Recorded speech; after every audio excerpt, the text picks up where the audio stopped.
नमस्कार, जनवार्तामध्ये आपलं सर्वांचं स्वागत. सर्वात प्रथम पाहूयात ठळक बातम्या.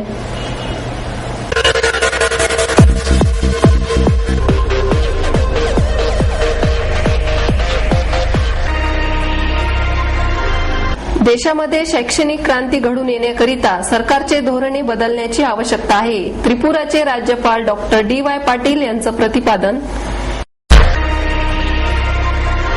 कोथरूड येथील 300व्या दालनाचे उद्घाटन प्रसिद्ध मराठी अभिनेत्री सोनाली कुलकर्णी व टायटनचे प्रमुख कार्यकारी अधिकारी श्री हरीश भट्ट यांच्या हस्ते संपन्न.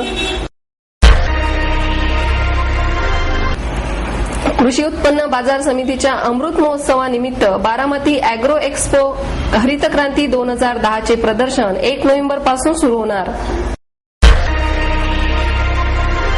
दिवाळीनिमित्त महिला बचत गटांच्या उत्पादनांचे बालगंधर्व येथे प्रदर्शनाचं आयोजन. भारतीय अभिजात संगीताची परंपरा टिकविण्यासाठी 7व्या इयत्तेपर्यंत संगीत हा अनिवार्य विषय करावा, ज्येष्ठ शास्त्रीय गायक पंडित राजन मिश्रा यांची मागणी. आणि जीवनज्योत मंडळ या संस्थेचा 30वा वर्धापन दिन उत्साहात साजरा. देशामध्ये शैक्षणिक क्रांती घडवून येण्याकरिता सरकारचे धोरण बदलण्याची आवश्यकता आहे, असे प्रतिपादन त्रिपुराचे राज्यपाल डॉक्टर DY पाटील यांनी केले.